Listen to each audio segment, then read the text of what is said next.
Сайн байцгаана уу хүмүүст үзэгчтэй. Cat Talk podcast-ийн ээлжтний дугаартаа бүгдээрээ тавтай морил 7 хоног болгон хүрэлцэн хурж ирж шинэ түүхийг сонсгож байгаа та бүхэндээ маш их баярлалаа. Ингээд бичлэгээ эхлэхээс өмнө subscribe дараарай гэж хүсье. За ингээд бүгдээрээ эхэлцгээе. Амьдралын ханаа сонгоно гэдэг чинь амар чухал, амар том зүйл шүү дээ. Би одоо хайрыг маш үнэн байх хэвээр, цор ганц байх хэвээр тий.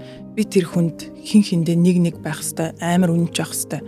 Энэ бол ийм миний амар хамгаалах хэвээр зүйл гэж хүлээж авдаг байхгүй. Манай эмээ надад эрэгтэй хүнтэй яаж харьцахыг маш тодор, маш ойлгомжтойгоор, маш зөвөр үзүүлдэг байсан. Тэгээд ингэж ярьдаг.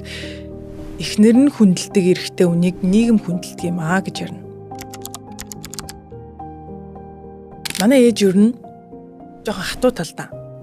Гэхдээ тэгж учиргүй загинж магинаад бол байдгүй. Ямар ч лсэн би харанхуй болоход гэртэл байж ах хэвээр. Тэр бол яг хууль шиг. Тухайд найзуудтайгаа 10 жилийнхаа найзуудтайгаа ингээл явж магаал манай найзууд хагасаа бүтэн сайн ч юм уу эсвэл хичээл тараад кино үзье, ишээ жишээ явъя, өөр сургуулийн бой нартай уулзъя. Нэтрийг ингүүд би дандаа үлддэг гэсэн байхгүй. Яг тэр ээж уурлна. Явуулахгүй. Тэгэх болгонд манай найзууд ямар нэг буруу юм хийцээд ирдэг байсан байхгүй. Ээжийн үгнээс гарсан хүн ер нь өөдөлдөг шүү. Үннээсээ нэрээ. Ээж үгүй гэвэл тэр үгүй л байдаг. Нэрээ ээж наачид дэмий гэвэл тэр үнэхээр дэмий л байдаг. Би тэгэж өөрийгөө хүнтэй харьцуулдаггүй, үнэхээр өөртөө ихтэй хүүхэд байсан би. Үнэхээр тэр бол аавын л зүйл бас. Манай аав намайг өрсөлдөгч хүн мэтэл өсгсөн байхгүй. Ер нь харьцуулалтын дээрээс маш их юм гажууддаг.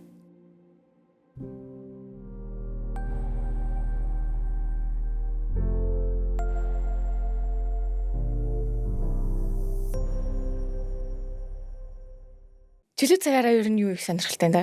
Ер нь би багасаа хийдэг байсан юмнуудаа хийсээр явж байгаа. Би номоо уншиж байгаа, киногоо үзэж байгаа. Би нэг уран зохиолын номноос гадна эрүүл мэндийн номнуудаас аягүй сонирхолтой. Тэднэрийг унших бол уншина. Дасгал заавал хийдэг бол хийдэг. Нэг иймэрхүү юмнууд бол явсаар байгаа. Тэгээ нэг хобби гэж хэлэх юм уу мэдгүй. Тэгээ чөлөө цагаараа тэднэрийг л хийж байгаа. Тийм үү? Тий. Тэгэл одоо миний хийж байгаа ажил чи бас л хобби, шахуу. Бараг хоббигоороо мэрэгшин гэдэг аим гоё хаа тий. Магадгүй. Сайн нөгөө яг ийм сонгодог зохиол тэгээ тэр дундаа ийм тухайн хүмүүстэй гоё утга учиртай, бусад утга учир байсанцэндээ утга учиртай санагддаг зүйл надад аим гоё санагддаг гэсэн шүү дээ тий. Өөрийнхөө амьдрал дээр юу ямар байгаасаа гэж айгүй хүсдэг байж байгаад одоо ямар байна гэх юм уу? Нөгөө нэг жоохон махаасаа уран зохиол уншчихгоот нэг юм яг сонгодог зохиолын бүр аим дээр үеийн тий одоо 17 8 дугаар зууны үеийн хайруудыг ингээд уншаад тэр үеийн ингээд тэр мэдрэмжийг юу ч мэдгүй 9 10 настай хүүхэд тэрийг авна гэдэг чинь ингээд надад айгүй шин тий амар сонирн байгаа байхгүй. Тэрнгээр миний ингээд хайр гэдэг юмыг ойлгох нь боссон баггүй. Тэгэнгүүт тэрнээс бас болдог гэж магадгүй уран зохиол төр гардаг хайр амар үнэн хайр тий. Тэр одоо жишээ нь мэдгүй өөр хүн гараад ирэнгүүт тэр илүү санагдангууд хизээч явдаг тийм хайр бараг л гардаггүй л байхгүй тий. Яг үнэн ч хайрыг илэрхийлж амар үнэн хайр тэр хүний нас нь одоо мөнгө нь албан тушаал юун ч хизээч хамаатай байдаггүй ч юм уу тий. Тэгэл одоо ингээд ном бүх уран зохиолын ном дээр одоо уншдаг хүмүүс мэдж байгаа шүү дээ. Тэр характерыг амар гоё дүрсэлдэг. Бүх нэг бүрчлэн ингээл тийм өстэй, тийм нүдтэй, тийм арьстай, тийм гуталтай хүн байна гингүүд би өөрөө дотроо тэрийг босгоно тий. Тэрнгээр миний нөгөө нэг яг бодит амьдрал дээр хайр гэдэг юм боссон байхгүй. Вау. Тийм болохоор миний хайрладагтай айгүй адилхан юм шиг санагдаж эхэлж байгаа байхгүй тий. Тэнгүүд бас таалагддаг хэвээрээ. Жоохон махад бол миний мэдгүй хайрыг надад үзүүлээд байгаа учраас надад таалагддаг гэсэн ч юм уу. Яг юм уран зохиол дээр ингээд маш олон төрлийн бас ингээ хайруудыг зохиолоор ингээ илэрхийлж байгаа ч тий. Тэнгүүд тэр дундаасаа хамгийн их одоо ингээ таалагдчихсэн иймэрдүү хайр нь надад хамгийн миний мэдрэмжийг илүү хөглөж исэн ч гэдэм үү тий. Тэр нэг анх уран зохиолд одоо 10 жилийн охин байхад намайг оруулж исэн зохиол нь Майнер эдийн морь унсан толгойг юм байхгүй юу. Тэгээд тэрнээс одоо хамгийн анх уншаад тэрнээс олж ингээд уран зохиолын хорхойтон болж яваад тэнгууд Майнер эд гэдэг зохиолчд одоо амар хайртай. Тэгээ Майнер эдийн одоо надад олдож болох бүх зохиолыг ингээд унших хүсэлтэй уншдаг. Тэнгууд яг Майнер эдийн зохиолууд дээр гардаг хайрууд одоо уншдаг хүмүүс нь мэднэ ерөнхий нэг байгаа. Тэгээ тэр болохоор энгийн нэг бүсгүй тэ энгийн нэг залуу тэр хоёр ямар нэг байдлаар хайрна бүтгэхэд ингээд асуудал үүснэ. Тэрний төлөө ингээд хин айгу тэмцэн тэрэн дээр эмэгтэй талаас нь одоо би өөрийгөө оронд нь оруулж үзэх хүний талаас гингүүт тэр эмэгтэйчүүд дандаа ингээд одоо амар эрлэх зоригтой өстой нэрэ тэмцэж өмцөд байдаггүй. Тэгээ айгу зөөлхөн, айгу төвчээртэй. Тэгээд тэр эрэгтэйгээ одоо сайн хүлээдэг ч юм уу те ингэж. Одоо юу гэдэг нь эрэгтэй нь миний төлөө тэмцэж байхад би энд үнэнч байна ч гэдэг юм уу. Тиймэрхүү энэ одоо үлгэрийн юм шиг сонсогдох боловч яг хайр яг ийм байх ёстой гэдэг нэг тийм суур юм шиг. Тиймэрхүү хайрууд их гардаг байхгүй юу. Тэгээ би өвөө эмээ дээр өссөн өвөө эмээгээ ингээд харж одоо бас нэг бодит амьдралаас хайрыг авж штэ. Энэ хоёр зүйл дээрээс тулгуурлаж миний одоо ингээд хайр гэдэг зүйл болсон учраас тэрнээс болсон ч гэж магадгүй. Би одоо хайрыг маш үнэн байх хэвээр цор ганц байх хэвээр тий. Би тэр хүнд хин хиндэ нэг байх хэвээр амар үнэнч байх хэвээр. Энэ бол ийм миний амар хамгаалах хэвээр зүйл гэж хүлээж авдаг байхгүй. Тэгээ би энийг хинээс ч айхгүйгээр одоо хинээс ч нуухгүйгээр би хин нэг хайрлана гэдэг тийм философитой гэх юм уу. Тэгээ тэрэнд бас нөлөөсөн байх гэж бодож байна. Яг ингээд өвөө эмээгийн амьдарчсэн тэр нөхцөл байдал угаасаа яг нэг өвөө эмээ нэг даатч гэх юм уу тийм ингээд нэг ийм байх ёстой шүү гэж ингээд заримдаа ингээд хэлэхгүй ч гэсэндээ бид нар яг тэрийг тэр сургамжийг амьдралаар нь зүгээр ингээд яг хараад тэр нүр амар сургамж болоод өссөн юм шиг те. Би тэгэл одоо жишээ нь зохиол дээр миний одоо хайрыг авсан юмнаас манай өвөө эмээ хоёрыг би хэрэлдэж байхыг нэг ч удаа харж байгаагүй. Зохиол дээр хизэж жингсэн гэж хэрэлдэх юм гарахгүй.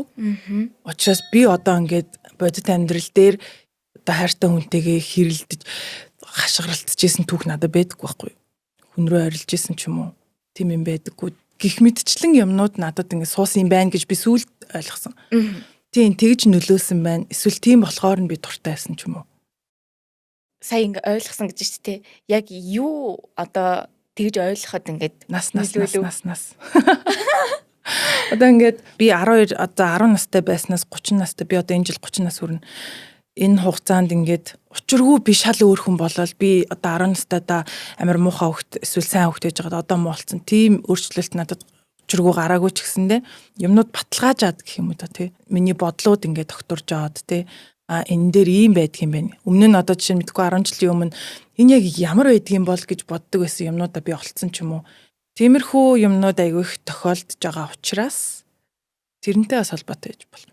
Хүн бас ингээ харах өнцгөн нэг арай нэг жоохон тогтож ирж байгаа гэдэг чинь бас нэг арай өөр болж байгааг бас нэг илрэл олж шүү дээ. Хэсэг бас нэг жоохон нэг юм өөртөө зөрчилжсэн нэг юм уу байсан уу? Одоо өсвөр насндаа ч юм уу те ингээд хүмүүс бас тэгж хэлэнгүүд хүлээж авч байгаа нэг юм жоохон эвгүүгээр ч юм уу сониорч юм хүлээж авч ирсэн байж болно шүү дээ. Тэнгүүд нэг юм өөрийгөө дараад бусдад ийм жоохон таалагдах ч юм уу те тэгж ингээ бодож ирсэн үе юу байсан уу? Нэг юм айгүй тодорхой. Хүн болгон хин нэгэнд таалагдах дуртай мэдээж. Тэр бол амар ойлгомжтой. Тэр ийм баланстай бага хэмжээгээр хүн болгонд байх за ёстой гэж би бол хэлж чадахгүй байдаг угаасаа тэр хэмжээгээр бол байсан. Гэхдээ би ингээ автаа эмээ өвөтэйг өсөөд манай ээж ингээ хотод сургууль сурах гад явж байгаа байхгүй. Тэгэнгүүт тэрэн дээр аавыг айгүй нөлөөсөн байх гэж одоо бодож байна. Юу гэхлээр би ингэж угаас багаасаа ухамсараараа биш угаас багаасаа л өсвөр наснда өөрийгөө хүн амьтантай харьцуулдаг тийм хөвгт байгаагүй юусэн. Хүн намайг ямар нэг үгээр одоо хэллээ гэхэд би тэрийг учиргүй аваад гомдожсэн тийм түүх байдаг байхгүй надаа. Одоо эргэж санахад тэрэн дээр аавын нөлөө бас айгүй их тэ намайг одоо ингээл одоо бол манаа тэгдэг хорвогийн хамгийн хөрөнгөл. Ваа миний мис гэл. Тэр ингээл амар тэнэг сонсогддог ч юм уу эсвэл би ингээд амар буруугаар тэрийг авчиж болох байсан боловч тэр ингээд хайрна бусад хүн над руу халдашгүй нэг тийм өөртөө юм үүсгэсэн надад юм үүсгэсэн байхгүй. Би тэр бол би мондагтаа биш шүү дээ. Тэр бол ингээд миний эргэн тойрны өсгсөн хүмүүсийн те. Тэгээ түрүү нөгөө нэг 30 нас хүрээд миний юмнууд тогтсон гэд хэлж бодол модлоод тэр нь гэхдээ би ингээд 100% бүхнийг ойлгоцсон мэдсэн гэсэн үг мэдээж биш те. Одоо ингээд өмнөх 10 жилийн өмнөхөөсөө ч юм уу мэдхгүй байсан, ойлгодоггүй байсан юмнуудаа эсвэл өөрийнхөө хувьд тодорхойлж чадаагүй байсан юмнуудаа өөрийнхөө тухай мэдхгүй байсан юмнуудаа ч юм мэдсэн тийм юмнууд байгаа. Мэдхгүй байсан юмнуудаа мэдсэн гэхээр одоо жишээ нь би яг ямар амьдралаар амьдрахыг хүсэж байгаа юм цаашдаа. Би яг ямар нөхөртэй болмоор байгаа юм. Тэ цаашдаа гэр бүл зохиох юм бол яаж явмаар байгаа юм гэдэг ч юм уу. Тиймэрхүү зүйлсүүд. Арай нэг жоохон доктор суурьшлын тухай. Одоо ингээ хайр үнэн байх ёстой гэл төрөлсөн шүү дээ. Тэнгүүд бас өөрийнх нь нөхрөөр нь төсөөлдөг байсан уу? Яг хөө төсөөлнө. Би одоо энийг ярихаар амар тийм сонсогч магадгүй гэхдээ багасаа ингээд бодож штэ. За би ийм хүнтэй үерхэндээ эсвэл сундаа ингээд нэг ийм хүн ингээд дотроо төсөөлцөн явж тэр ингээд амьдралын явцад өөрчлөгдөн янз бүр болно те. Тэгэж явж агаад одоо ингээд насанд хүрээл найз залуучуудтай болж үзээл ингээд хайрлуулж янз бүрийн юм үзээл тэр тэгэх болгонд би нэгдүгээрт өөрийгөө олж байгаа юм. Хоёрдугаарт би надад ямар хүн хэрэгтэй вэ гэдгийг дотроо босгож штэ тий. За. Тэрэн дээрээ маш тодорхой нэг хүнийг ингээд ер нь ойлгоцсон байсан. За надад яг л ийм л хүн ер нь тохирох юм байна. Би ийм л хүнтэй ер нь бол насыг барж болж чадах юм байна гэдэг тийм дүр бол суудсан байсан. Тэр нэг ойролцоогоор 22, 3, 4, 5 настай ч юм уу. Тэгээ би боддог байсан байхгүй. Одоогийн нөхөртөөгөө уулзахаасаа өмнө уулзах хүртлээ. Одоо яг төсөөлсөн байгаа хүн маань олдох хүртэл би хүнтэй суухгүй. Би одоо ингээд нас оройтлоод ч юм уу ямар нэг шалтгаанаар тэгж хүнтэй суухгүй. Энэ хүнийг олтол би 40 настай бас 40 настайдаа олж болно, 50 настайдаа олж болно. Би хизээж олохгүй байсан байж болно. Тийм болохоор яг энэ хүн олттол би хүнтэй ямар ч гэсэн суухгүй, өөхөд гарахгүй гэж яг цаажилсан байсан. Төгс залуу хайлаа майлаа гэдэг юм биш байхгүй. Миний тэр төсөөлж байгаа хүн бол төгс хүн ерөөсөө биш. Тэр бол зүгээр л над одоо би ийм хүнтэй байж чадна гэдэг л тийм л дүрхгүй юу. Тэгж штэ би одоо жишээ за энэ хүнтэй ярьших сууч дөө энэ зүгээр тэр нь болохгүй ч гэсэн энэ яах вэ? За одоо би угаасаа 30 гарчлаа ч юм уу. За одоо ингэчлээ тэгчлээ одоо энэ хүмүүнтэй юм да гэж суухгүй л гэдэг тийм юм байсан байхгүй. Одоо ингээ өөрийнхөө төсөөлөө дүр зураг ингээд арцсан биз дээ. Яг ямар ингээ дүрийг хүсэжсэн тохой тий. Гадаад төрхөн дээр зүгээр ойлгомжтой хоёр юм л байгаа. Тэрнээс сүртэй юм байхгүй мэдээж өндөр тий. Тэгээд би ер нь нүрнийх нь ясан тод хүнд айгу татагддаг байхгүй. Аз хүнд. Энэ бол айгу угаасаа тодорхойсон. Бусдаар бол дандаа л дотоод хүнийх нь тухай. Би одоо жишээ нь 4X-тэй нөхрөөсөө өмнө тэрийгээ би Instagram дээрээ ч юм уу сошиал медиа дээр нэг ч нууж үзээгүй. Ер нь бол яг намайг дагжсан хүмүүс ч мэднэ. Манай найзууд ч юм уу манай гэрийнхэн хүртэл бүгдээрээ мэднэ. Тэрийг нуух нь айгу сонин зүйл гэж би боддог байхгүй. Тэгээд хүүхдүүдийг ямар их үерхэд салж ин гэдгийг би бас айгу буруу гэж боддог. Би тэндээс амар их юм авч сурсан байхгүй тэр хүмүүсээс. Би өөрийгөө нэгдүгээрт амар ойлгож байгаа юм. Би ямар тэнэг юм бэ гэдгээ мэдж байгаа юм те. Би хүнийг хайрлахдаа энэ дээр айгу алдаад идэх юм байна гэдгээ мэдж байгаа. Энэ хүн намайг ингэж хайрлуул надад таалагддаг юм байна. Ингэвэл надад таалагддаг юм байна гэдгийг би мэдэж авч байгаа юм. Эрэгтэй хүний энэ нь надад таалагдаж, энэ нь таалагддаг юм байна гэдгийг би мэдж байгаа. Тэ эн чин амьдралын ханаа сонгоно гэдэг чинь амар чухал, амар том зүйл шүү дээ.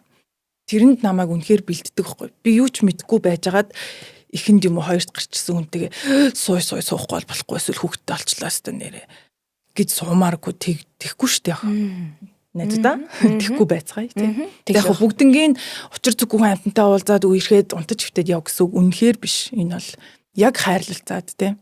Яг үнэхээр өөрийгөө үннээр нь гаргаад ингээд үерхэд тэр бол амар чухал. Яг нөхрөө олоход. Яг тэр хүн мөн байна гэдгийг одоо жишээлбэл яг одоогийн ингээ нөхөртөр ингээ мэдэрсэн тэр мэдрэмж болоод өмнөх одоо хүмүүстээр мэдрэхгүй байгаадсэн тэр мэдрэмж гэдэг юм уу те. Яг юм батарааны гэдэг шигтэй яг яагаад яг энийг л хүсэж байсан гэдэг юм гарч. Би нөхөртөөгөө 28 настайдаа анх танилцчихсан байхгүй юу. Тэгэхэд гайхаж байгаа юм.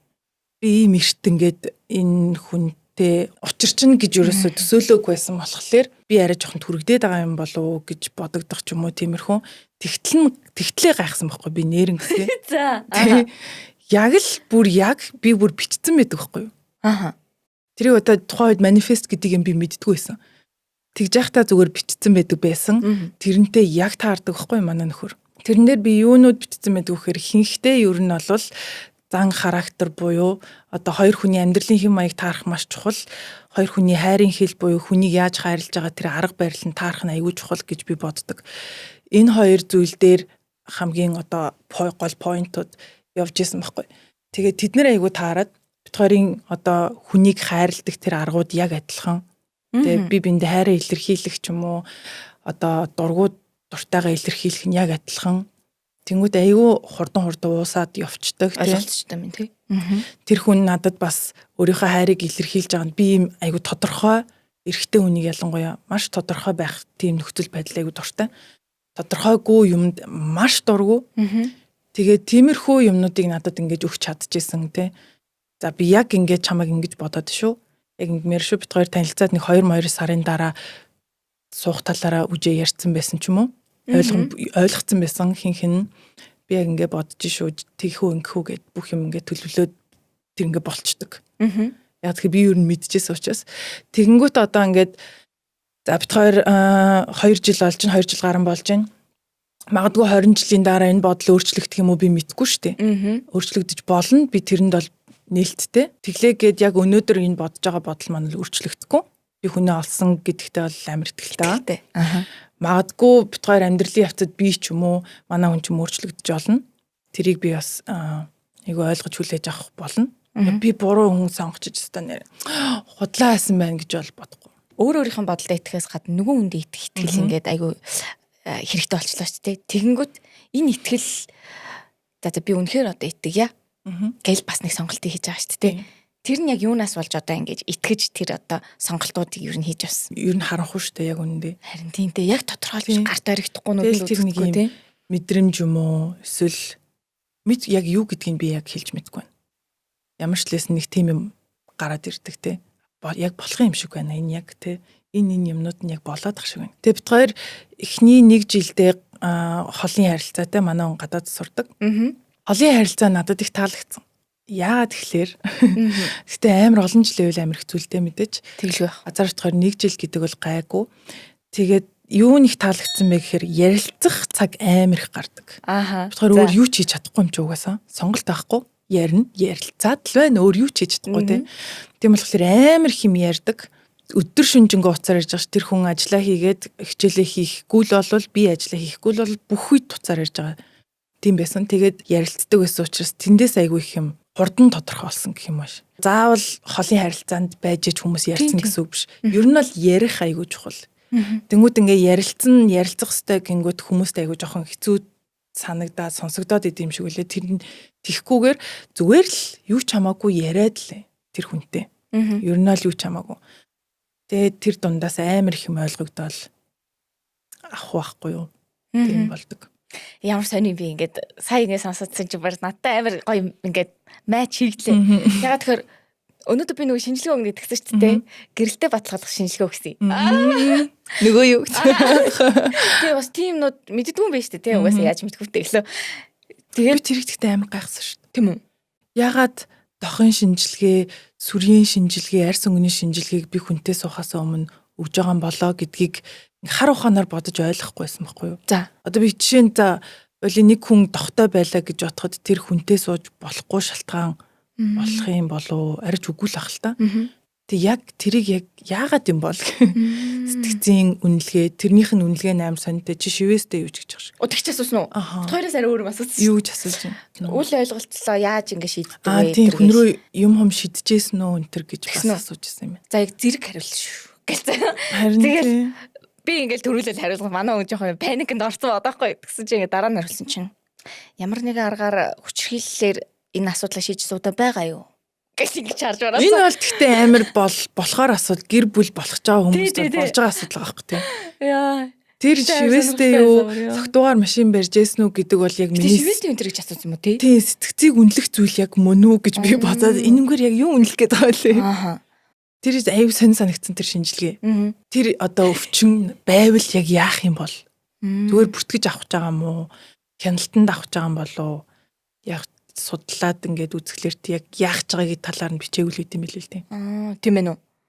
Би болохоор бодохдоо яг нөгөө бэлгийн замын халдвар төвчин дээр юм бол шууд нөгөө тэр бол тэр ингээд орчдөг учраас бас ингээд мэдэх хэрэгтэй юм ингээд ойлгож байгаа. Сэтгэц болохоор бас яг хуу хэрвээ одоо нөгөө яг тэрийгэ бодож үзээгүй бас зарим нэг асууд тий нөгөө яг тэрийг ингээ анзаарахгүйгээр сэтгэл хөдлөлөөр очиод бас гэрэлжээж яг одоо сарай гайг басна гэж магадгүй л дээ. Гэтэ бас хүний амьдрал мэдхгүй. Тийм учраас бас асууд юм байна да гэж би бас жоохон бодсон. Тийм эсвэл нэг 30 40 жилийн өмнөхөөрөө явж байгаа байх. Бас тийм тий. Гэтэ бас нөгөө шинжилгээ энэ төр нэрээ бага болсон тэр юм шүү. Тийм. Асуусан чинь хүүх ямар их шинжилгээ гэд би бодсон байхгүй. Тэрнээс гадна найрс мөнгө өгч авах. Тэгэнгүүт харин ч бага болцсон гэдэгс аахгүй. Тэгэнгүүт бас амар сонирхолтой юм билий. Ингээд бас амар судалж модлаад яг ингээд нөхөртэйгээ ингээд учирч ийсэн тэр үеуд айгу хурдан болсон байна шүү дээ. Процесс нь минийх дээрээс яг аим хурдан болсон. Тэгээд би бас яг ингээд багтаа ингээд үдчих боддог байсан тэр хүнээ би ингээд мөрөөдлийн vision board энэ төр ингээд яг юм өтөл нас хүртлээ ингээд гаргацгаахгүй ер нь бол ингээд тодорхой харагддаг юм да. Тэнгүүд би бас би ч бас нөхөрөө ч гэсэн бодох хэрэгтэй юм гэж бодоод тэгээ тэрэн дээр болохоор би зүгээр яг зан характерууднаас тавьсан. Удахгүй гэрэлтэй батлуулж байгаа энэ үед би бас яг харж үзсэн. Тэнгүүд яг бүр аим шокнд орд юм лээ. Бүр яг ингээд нөгөө яг тэр хүсэж байгаа хүслээ ингээд буудлахаар өөрийнхөө бүр илүү гүн мэдэх шаардлагатай болдог юм шиг те.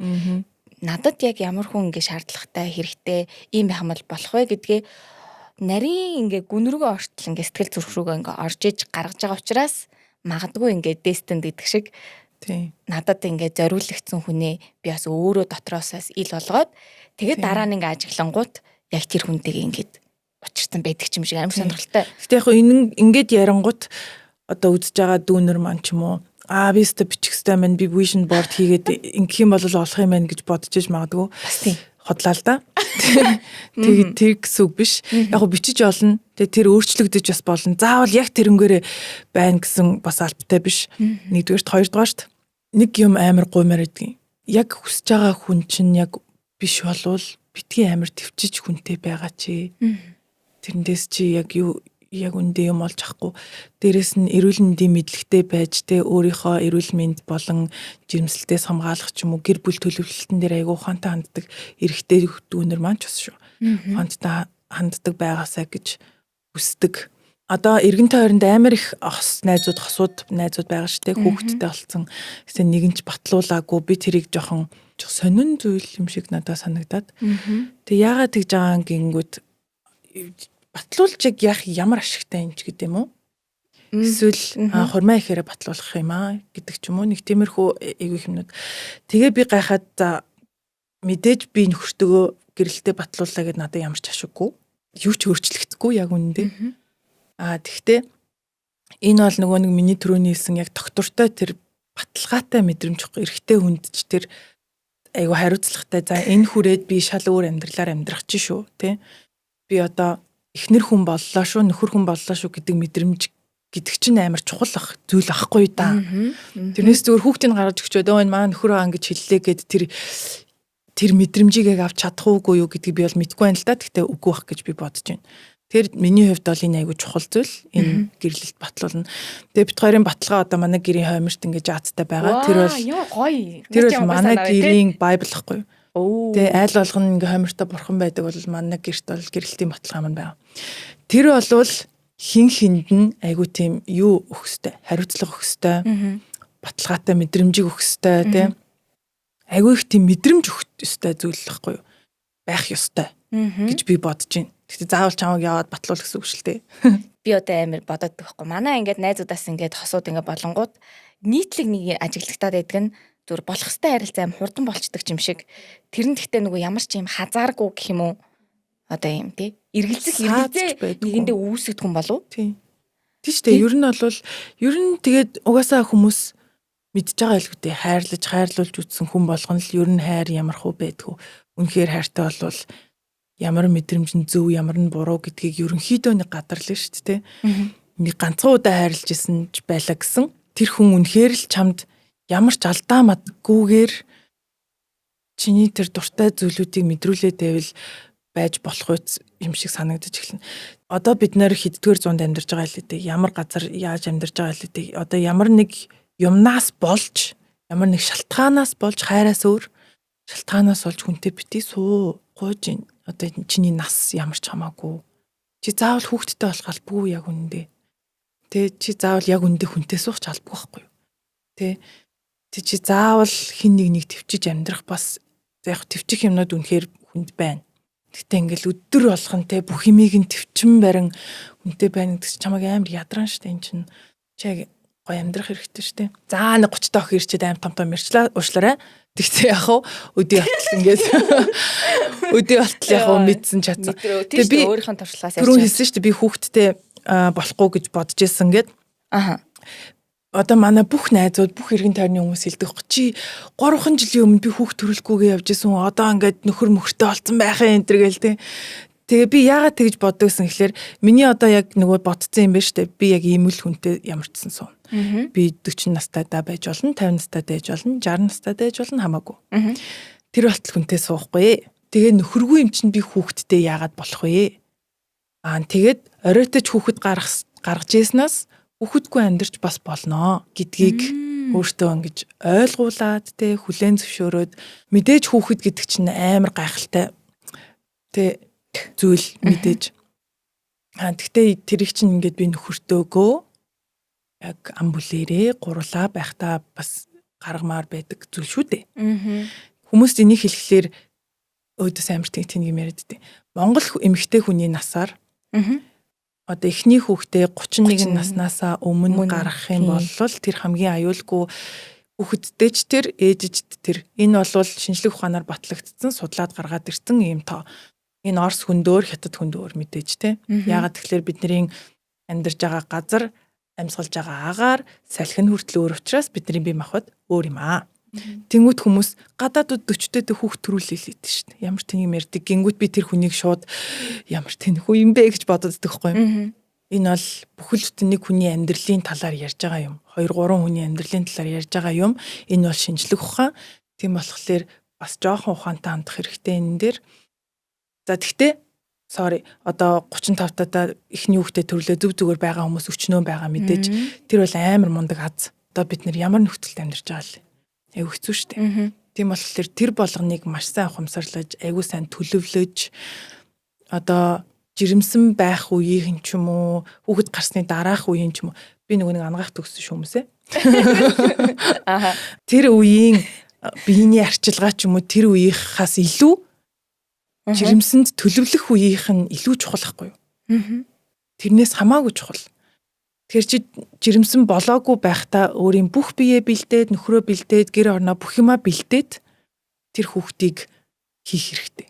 Тэр амар чухал шүү. Тэгэл нөгөө ирээдүй яригдана гэлдэгдэг шиг те. Тийм шүү дээ. Тэр чин цааш тийм бүх амьдралын чи юм шүү дээ. Бас твчих юм гэж байна, твчихгүй юм гэж байна гэсэн шүү дээ. Тэрийг яаж ойлгож харсан?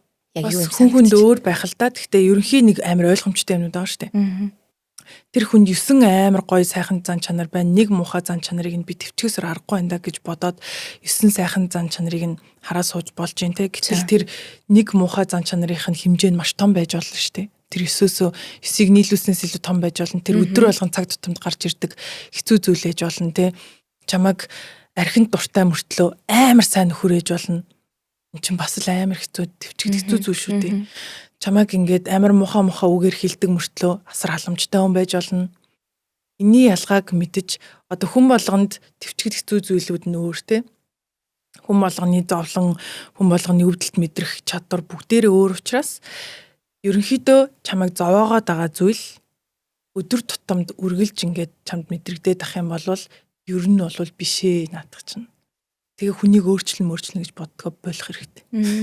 Тэр нөгөө ямар нэгэн шууд тодорхой юмнаас илүү яг өөр төр мэдрэгдэж байгаа туггүй мэдрэмж бас нэг төрөстэй таарч байна те. Янз бүр ээж болно. Тий өнөөдөр цэкүүдтгээ хэн бэдгийн амар лаг хүн гарч ирээд энэ л болохгүй гэсэн юм тодорхойлоод аягүй өөрөөсөө те. Зүгээр өөрийгөө аягүй сайн сонсдог. Би ингэж боддог хүн ингээд өөрийгөө олох ч юм уу өөрийгөө мэддэг байхын тулд хамгийн түрүүнд би юунд дургүй вэ гэдгийг мэддэг байх хэрэгтэй. Юунд дуртай вэ? Тэрэн дээр маш их юм байна. Чиний дуртай өнгнөөс эхлүүлээд дуртай үнэрчнээ тий дуртай мэдрэмжүүд дуртай хүнд хүрэл төртөл шал хүн надад яаж хүрэхэд би дуртай байдаг вэ? Эннээс эхэлдэг гэж би боддог байхгүй. Тэнгүүт өөрийгөө олно гингүүт л нөгөө манай дүүнэрчин ингээл толгой нэргээл яг яах гээд байгаа юм тий ойлгоход аюу хэцүү зүйлтэй. Тий. Зүгээр өөрийгөө аюу сайн мэдэж ав. Чи яг яад гарын тий. Чи яг юу хүсээд чи яг хаашаа харуул чамд ингээ гоё юм. Өөртөөгөө амар сайн өдөр болгон яриад за яаж нөхшөө гээл те. Тэр амар чухал. Тэгэж өөрийгөө мэддэг болоод те. Өөрийгөө мэддэг болно гэдэг чинь ерөөсөө л юунд дуртай дургүйг л мэддэг л байх байхгүй яг үнэндээ. Энийг одоо яг аль насн дээр илүүсээ ойлгосон? Энийг жоох эрт ойлгосон баха. Тийм үү? Аха. Тийм. Өсвөр нас уу? Тийм өсвөр наснда. Өсвөр наснд айгүй их нөгөө сонгодог зохиолууд аягүй уншдаг гэсэн шүү дээ. 10 жилдээ бол аягүй уншдаг гэсэн. Одоо ч те ном уншдаг гэж хэлэхээс ичмээр л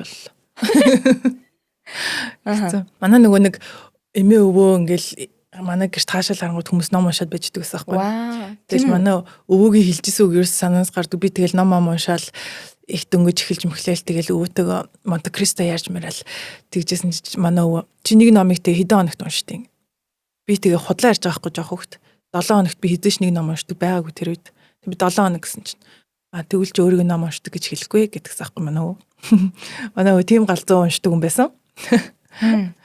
Тэгээд тийм тэр орчинд өссөн болохоорс тийм байсан байж бас магадгүй. Тэрнээс тэгээ би амар лаг уран зохиол дуртай лаг уншдаг та бол биш ээ. Хэд хүртлээ эмээ өдрөөсөн? 11 юм уу? Ер нь байнгын уу? Тий. Тэгээд ээж сургуулаа төгсөж би нөгөө доронтод төрж өссөн байхгүй юу? Хөдөөний хүн шүү дээ. Яна за. Тэгээд дүүтэйгээ хамт ээж дээрээ ирээд тэгтээ зум болгон өвөл болгон байнга өвөө мэдэрээ очино. Тэгсээр өссөн дөө.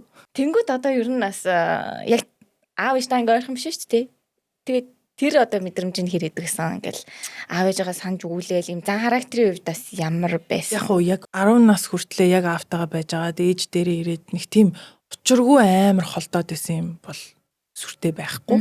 Тэгээд яг амар эрхлэх насан дээрээ өвөө эмээ аавтайгаа байж байгаад яг өсвөр нас эхлэхэд ээж дээрээ ирсэн нь тэр бол зүгээр тохиолдлоор амар зөв юм болцсон байхгүй юу. Би өсвөр насн дээрээ яг эмээ өвөдөө эрхэлдэг байснараа эрхлүүл би өнөөдөр тэнд гарл байгаа. Яг үнэндээ.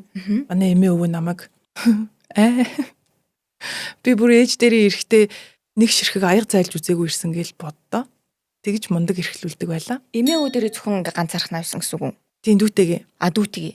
Тэгэхээр хоёулах нам шүү дээ. Тэгээд ер нь тэгтээ тэр эрхлүүлэх нь тийм учиргүй буруу тэр байгаагүй л дээ. Эмээ өвгийн хүмүүс ямар идэг лээ ер нь тийм.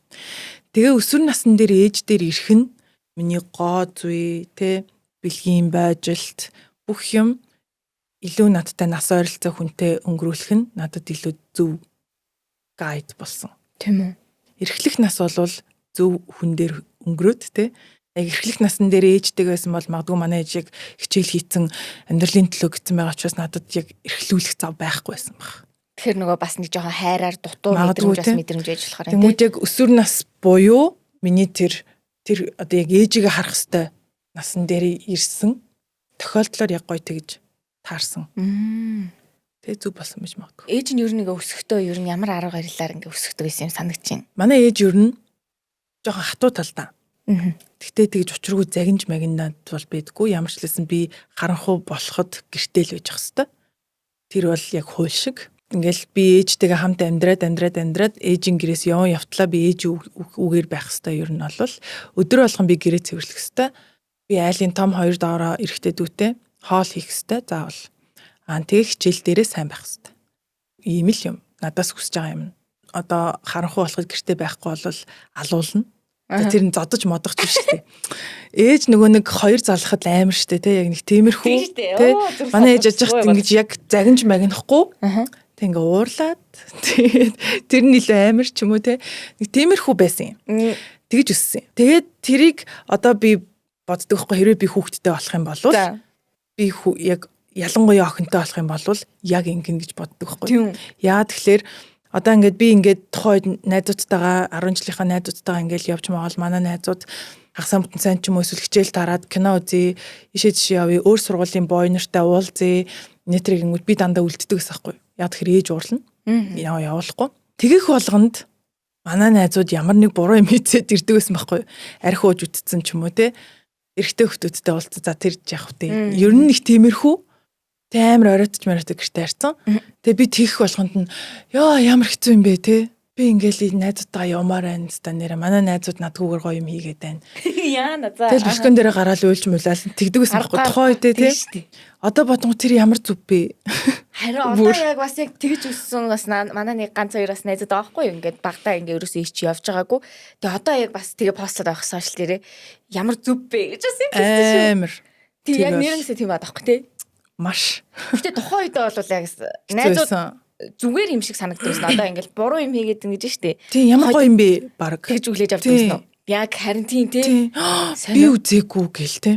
Харин сонио. Тэгтээ би яг одоо тухайн үед чи 15 6-тай юм уу да? Үгүй мэн. Арайч үгүй мэн. 12 3-тай юм болов. Тий. Пив амсаад үзсэн. Би тэнгүүт яг тэрийг амсаж үзэж яах вэ? Яг үндэ. Одоо бодохоор тэгээд байгаа зү. Тохойд бол эднэр үзэж яах би үзээгүй гэл тэгдэг байсан. Гэхдээ яг сонирм байгаа зин 10 жилийн өсвөр насны юм. Тэгээд би эмээ өвөө дээрээ өссөн учраас амар ирхчихсэндээ хүмүүжлтэй хөвгтэйсэн. Би ээжтэйгээ хэрэлдэж бол үзээгүй. Би ер нь гэрийнхэнтэйгээ хэрэлдэж үзээгүй. Ээж рүү ууралж бол үзээгүй. Зүгээр л ямар муухай юм бэ ч юм гомдож момдоол нэг тиймэрхүү. Үгэлждэхгүй цаашаа гараад яагаад. Тэгээд тэр гэр цэвэрлүүлдэг байсан айгуу зүв байсан гэж би эрэгтэй хүүхэдтэй болсон ч тэгнэ гэж боддог. Хоол илэгдэг бас айгуу зүв байсан гэж би боддог. Хичээл ч гэсэн мэдээж те. Тийм иймэрхүү юм дэр. Тэгээ бас нэг хажуугаар нь амар гоё юм нь би эмээтэйгээ өвөөтэйгээ байхдаа ч ээжтэйгээ байхдаа ч би хүссэн юм өмсч чаддаг гэсэн. Ямар ч үед. Би юу өмсмөрөө яг тэрийг л өмсдөг гэсэн. Тэр амар чухал. Яг үндэ.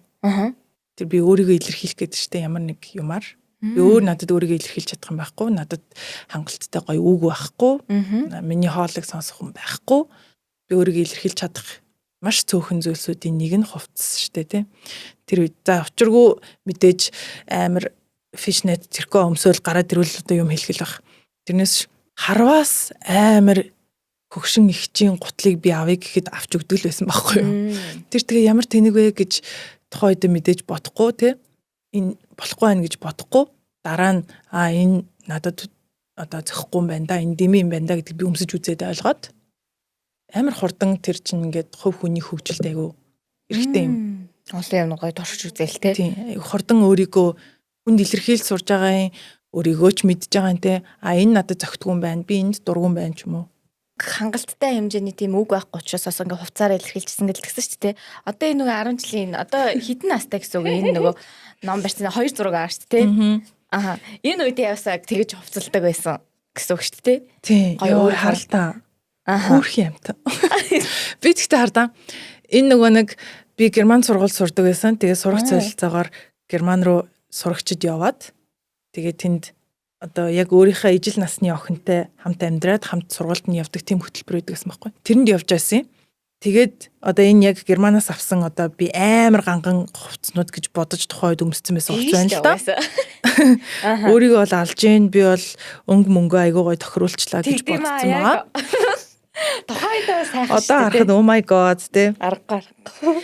Тэгэл хөрхи герман айлынхаа толийг барьсан нөгөө нэг айлынхаа герман айлны тол байсан юм уу? Тэгээ айлынхаа аав охин хоёртой Монголыг үзүүлээд явж байгаа байхгүй. Тэгээд яг энэ хувцлалт болвол яг тухайн үеийнхээ би мэдрэмжийг мэдээд би алж ийн гэж бодоод байгаа байхгүй.